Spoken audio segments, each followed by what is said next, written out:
ఈరోజు రాజకీయ పరిణామాల మీద నేను వ్యాఖ్యానాలు అవి చేసే ముందు మీడియాకి సంబంధించి ఇంకో విషయం కూడా చెప్పాలి. ఒక మిత్రుడు బాగా కావాల్సిన వాడు, పేరు నేను చెప్పట్లేదు, అంటే పెద్ద ఆపరికమేం లేదు, కానీ అవసరం లేదు, ముంజేతి కంకణానికి అర్థమైంది. కానీ ఆయన పేరు నా పేరు కూడా కలిపి ఎక్కువ మంది చెప్తుంటారు. మీడియా వ్యాఖ్యానాలు, విశ్లేషణలు ఇట్లాంటివన్నీ వచ్చినప్పుడు ఆయన ఒక అంశం మీద తన అభిప్రాయం చెప్పాడు, అబ్జర్వేషన్ చెప్పాడు. అది నచ్చలేదు. నచ్చకపోయినంత మాత్రాన ఆయన ట్రోల్ చేసేసి, తిట్టేసి, అమ్ముడు పోయాడు ఇలాంటివన్నీ మాట్లాడతారా? అంటే నిజంగా నేను అంటున్నాను, ఆయన చెప్పింది ఆయన జనరల్ గా చెప్పాడు. చెప్పిన దాంట్లో ఆయన ఉద్దేశం ఏంటి, ఆయన అభిప్రాయం ఏంటి, అందులోనే స్పష్టంగా ఉంది. అది నచ్చకపోతే ఇది కాదని మీరు చెప్పొచ్చు. అమ్ముడు పోయాడని ఎలా చెప్తారండి? అంటే ఒక వీడియోనో ఒక కామెంటో మనకు నచ్చితే ఆకాశానికి ఎత్తడం, నచ్చకపోతే అధఃపాతాళానికి తొక్కడం, ఉద్దేశాలు ఆపాదించడం, ఏంటండి ఈ లక్షణాలని నాకు అర్థం కాదు. జయప్రకాష్ నారాయణ గారు మాజీ ఎమ్మెల్యే, లోక్సత్తా వ్యవస్థాపకుడు. ఆయన వాళ్ళ పార్టీ విధానాలు, ఆయన చెప్పినవి చాలా చెప్పాడు. ఆయన చాలా బహిరంగంగా మోదీని, ఎన్డీఏను బలపరుస్తున్నారు. ఆయన అమ్ముడుపోయినట్టు కదా. ఉదాహరణకు లేదు, ఇంకొక ఆయన, చాలా పేర్లు చెప్తాను నేను, చాలా మంది నటులనండి, కళాకారులనండి. అంటే ఒక పక్షాన్ని బలపరిచే వాళ్ళు అమ్ముడుపోయినట్టు, ఇంకో పక్షం గురించి మాట్లాడితే, పేరెత్తితే వాళ్ళు మటుకు అమ్ముడుపోయినట్టు. వాళ్ళకు అభిప్రాయాలు ఉండవా? నాకు అర్థం కాదు. నాకైతే ఏం లేవు. నేను చాలా మంది అన్నట్టు నేను న్యూట్రల్ కాదు, నేను ఇండిపెండెంట్. నా మిత్రుడు కూడా ఇండిపెండెంట్. ఎప్పుడు చెప్తూ ఉంటాడు ఆయన. ఇండిపెండెంట్ గా ఉండేవాళ్ళు లేదా లెఫ్టిస్ట్ ఐడియాలజీ ఉన్న వాళ్ళు పాలక పార్టీల మధ్య జరిగే స్పర్ధలు అటో ఇటో చేరాల్సిన అవసరం ఏం లేదండి. ఇద్దరి మీద విమర్శలు చేస్తారు. ఎప్పుడన్నా ఒకటి మంచిది ఉంటే మంచిది అంటారు. మత రాజకీయాలు, నిరంకుశత్వం, లేకపోతే అప్రజాస్వామిక పోకడలు, కార్మికులు, లేకపోతే రైతులు, లేదా ప్రజల ప్రయోజనాలకు హాని కలుగుతాయని భావించే వాటిని తప్పకుండా ఖండిస్తారు. వీటన్నిటినీ కూడా ఆ అర్థంతోనో ఈ అర్థంతోనో చూపించేస్తారా, తిట్టేస్తారా? బూతుల సైన్యాలు ఉన్నాయి. నేను తొందరలోనే అలాంటి ఒక బుక్ కూడా రిలీజ్ చేస్తాను. అదే పెద్ద కష్టం కదా. అవన్నీ మీడియాలో అవైలబుల్గా ఉన్నాయి. ఎవడెవడు ఎప్పుడెప్పుడు ఏమేమి మాట్లాడాడు, ఏమేమి తిట్టాడు, ఎలా రంగులు మార్చారు, ఇటువైపు పార్టీని పూర్తిగా బలపరిచారు ఒక మనిషి, స్త్రీనో పురుషుడో కూడా నేను చెప్పట్లేదు, 2019కి ముందు. ఆ తర్వాత అవతల పార్టీకి వెళ్ళారు. వెంటనే ఇంకా విప్లవాత్మకంగా, అంటే వాళ్ళు ఈ పార్టీలో ఉన్నంత వరకు ఇది గొప్పది, అంటే వాళ్ళు పార్టీలే మార్చొచ్చు, వ్యాఖ్యాతలు కామెంట్స్ కూడా చేయకూడదు. ఏమి రాజకీయం అనేది? పైగా ఆ నాయకత్వాలు ఎందుకు ఊరుకుంటున్నాయి? అవతల పార్టీ వాళ్ళను అంటే అనుమానండి, కానీ ఆ పార్టీకి చెందని వాళ్ళను, ఆ పార్టీ వాళ్ళని ముద్ర వేయటం మూర్ఖత్వం తప్ప ఇంకోటి ఏంటి? అందరినీ తీసుకెళ్లి మీరు అమ్ముడుపోయారు, మీరు శత్రువులతో కలిసారు, ఏంటిది? నేను నా అనుభవం చెప్తున్నా. తాజాగా వైసీపీ ఏం అంచనా వేసుకుంటుంది, ఎన్డీఏ ఏం అంచనా వేసుకుంటుంది, నేను విన్నది చెప్పాను. రెండు అనుకూలంగానే వాళ్ళకు విన్నవే, నిజంగా తెలిసినవే వాళ్ళు చెప్పిన ప్రకారం. కానీ దాంట్లో కూడా వాళ్ళు వీళ్ళు ఏంటండి ఇది? ఎక్కడో ఇది గాడి తప్పుతుంది. ఒక సెక్షన్, మొన్న ఎవరో ప్రధాన న్యాయమూర్తికి లేఖ రాసినట్టుగా, ఒక సెక్షన్ ఆఫ్ పీపుల్, ఒక సెక్షన్ ఆఫ్ కామెంటేటర్స్, ఒక సెక్షన్ ఆఫ్ ట్రోలర్స్ పని కట్టుకొని పని చేస్తున్నారు. ఈ విషయంలో జనసేన కంటే కూడా ఎన్డీఏలో ఉన్న ఇతర భాగస్వాములు ముగ్గురు ఉన్నారు కదా, వీళ్ళలో ఒకరు మరి దారుణంగా, అంటే సహించము, మేము ఆ మాట అనకూడదు అనే పద్ధతిలో ఉన్నారు. వైసీపీ వాళ్ళలో కూడా వీరభక్తి తక్కువగా ఏం లేదు. ఇంకా అయిపోయింది, వీఆర్ అట్ ది క్లైమాక్స్ అనే దీంట్లో ఉన్నారు. వైసీపీ వాళ్ళు కానీ టీడీపీ వాళ్ళు కానీ మీరు ఓవర్గా రియాక్ట్ అవుతున్నారు. అందులో వైసీపీ వాళ్ళేమో ప్రధానంగా సెలబ్రిటీలు, నటులు, లేకపోతే నోన్ పీపుల్, బాగా ప్రభావం చూపిస్తారనే వాళ్ళు ఉన్నప్పుడు వాళ్ళ మీద ఫోకస్ చేస్తున్నారు. వాళ్ళు అప్పుడు ఏ పోసాని కృష్ణమూర్తిలో వచ్చి ఏదో మాట్లాడుతూ ఉంటారు. వాళ్ళు అంతవరకే ఉన్నారు. మిగతా వాళ్ళు అభిప్రాయాల జోలికి వాళ్ళు రావాలి. టీడీపీ వాళ్ళేమో టీడీపీలో మాట్లాడే వాళ్ళకంటే కూడా కింద ఈ రకరకాల బాబులు డాబులు అని బూతులు తిట్టేవాళ్ళు చాలా మంది ఉన్నారు. వీటిలో కొన్నిసార్లు వాళ్ళు అఫీషియలైజ్ కూడా చేస్తున్నారు. ఎందుకు చేస్తున్నారు నాకు తెలియదు. ఎప్పుడు కూడా ఒక రాజకీయ పార్టీ మిత్రులను పెంచుకోవాలి కానీ ప్రత్యర్థులను, వ్యతిరేకులను పెంచుకోకూడదని. ఎన్నికల పోరాటం చాలా ఉంది. ఆ విషయంలో నిజానికి జనసేన గతంతో పోలిస్తే పవన్ కళ్యాణ్ వీరాభిమానులు కూడా ఇదివరకు చాలా ఇదయ్యేవాళ్ళు. వాళ్ళు ఇప్పుడు అంత ఇదిగా లేరు. తప్పకుండా అనుకూలంగా ఉన్నవి, వ్యతిరేకంగా ఉన్నవి. దీంట్లో సంకేతాలు కూడా ఏంటో నాకు తెలియదు. బీజేపీ పెద్ద యాక్టివ్ పార్టిసిపెంట్గా లేదు. కాబట్టి ఇక్కడ వైసీపీ, టీడీపీ వర్గాల నుంచి వస్తుంది. కానీ అందులో కూడా అంటే ఇంకా ఇప్పుడు అయిపోయింది. ఎవరైనా సరే జగన్ నాశనం చేశాడు, బాబు గారు రావాలి అని అనకపోతే వాళ్ళు అమ్ముడుపోయారు అని. లేదు, జగనే చాలా దాదాపు అపర భగవంతుడు, ఆ మాట అనకపోతే వాళ్ళందరూ కూడా ఇంకోటేనా అటువైపు వాళ్ళు అనుకుంటున్నారు. కానీ అనడంలో కొంచెం వాళ్ళ పద్ధతులు వాళ్ళు పాటిస్తారు. వీళ్ళ విషయానికి వస్తే వీళ్ళు ఎవరైనా కానీ ఇప్పుడు ఆయన ఎందుకంటే నా మిత్రుడిని అంతగా అనడమా? కనీసం ఒక డజను పోస్టులు ఉన్నాయి ఇక్కడ.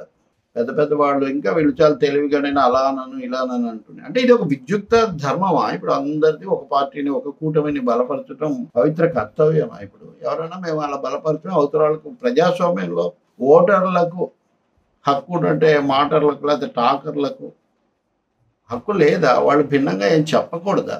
జయప్రకాష్ నారాయణ అమ్ముడు పోయాడని మీరు అననప్పుడు ఈయనను మటుకు మీరు ఎందుకు అంటున్నారు? We have to correct. ఆ పార్టీల అధినేతలు కూడా చాలా దీర్ఘకాలం పాలించిన వాళ్ళు అది ఇది అనేవాళ్ళు కూడా తమ సైన్యాలు లేకపోతే ఆర్మీలు సోషల్ మీడియా ఆర్మీలు ఏం చేస్తున్నాయి ఎలా కంట్రోల్ చేయాలి ఇట్లాంటి వాటి వల్ల ఏం ఓట్లు రావు. విస్తృతంగా విశాలమైన దృక్పథం తీసుకుంటే ఓట్లు వస్తాయి. నా ఎక్స్పీరియన్స్ చెప్తున్నా. మంగళగిరి సీట్ మీద నేను పెట్టాను. మంగళగిరిలో నేను ఇంతకు ముందు నిజానికి చాలా రోజుల కిందట నేను పరిశీలించిన దాన్ని బట్టి లోకేష్ కొంచెం లీడ్ తీసుకుంటాడని పెట్టాను. ఈ రోజు ఏం పెట్టాను, లోకేష్ టీడీపీ వాళ్ళు ఇలా చెప్తున్నారు, ఇంకో కోణంలో వైసీపీ వాళ్ళు అలా చెప్తున్నారు, నిజానికి అక్కడ సిపిఎం అభ్యర్థి కూడా ఉన్నాడు, అది కూడా నేను చెప్పాను.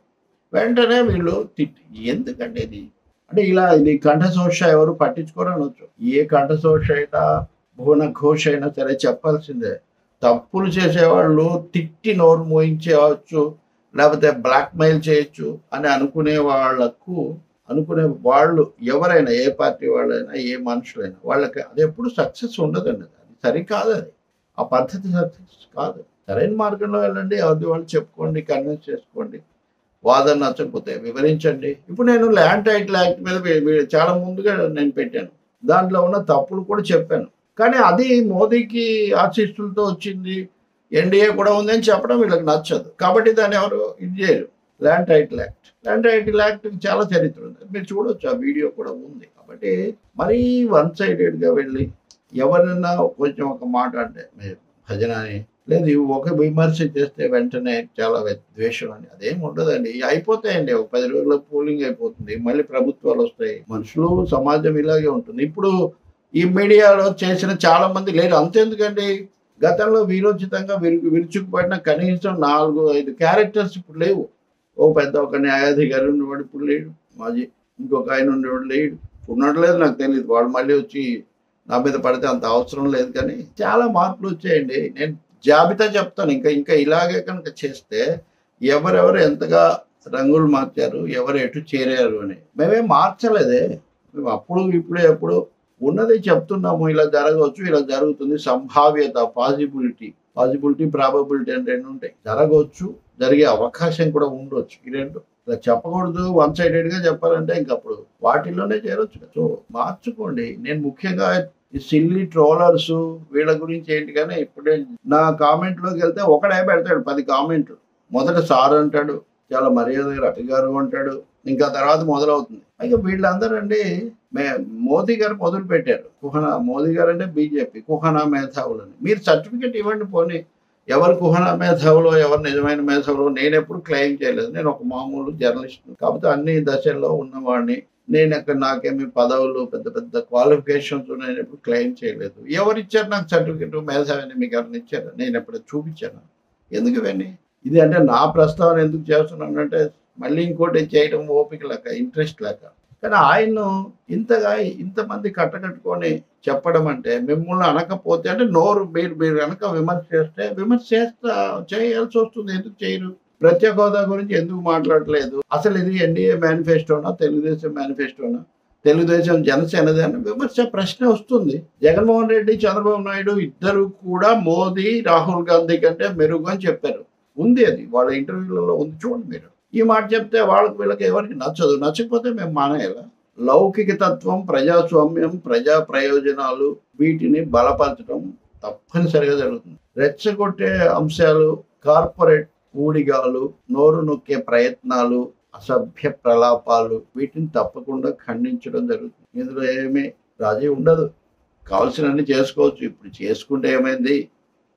ఇప్పుడు ఉద్యమాల్లో పనిచేసినప్పుడు లేనటువంటి కొత్త సవాలా ఇది ఏమన్నా బహిరంగంగా మాట్లాడే కెమెరా ముందు మాట్లాడడానికి గొడవ ఏముంది? కాబట్టి మీకు మీరు ఊహించుకొని, మీకు మీరు ద్వేషం పెంచుకొని, అనేక సందర్భాల్లో మతోన్మాదులు లేకపోతే కొంతమంది కుటిల శక్తులు బెదిరించేవాడు గతంలో. నాకైతే అలాంటి ఎక్స్పీరియన్స్ లేని 1-2 తప్ప కామెంట్స్ పెడుతుంటారు. చంపేస్తాం అది ఇది ఇది అని.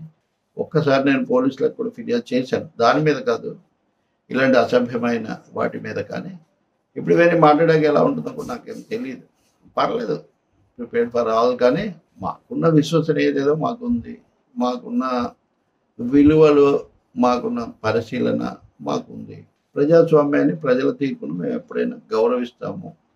అంతేగాని తిట్టి, బూతులు తిట్టి, రెచ్చగొట్టి, లేకపోతే ఏవో ముద్రలేసి ఆపాలనుకోవడం చాలా పొరపాటు. ఇందులో మళ్ళీ శషభిషాలు ఏమీ లేవు.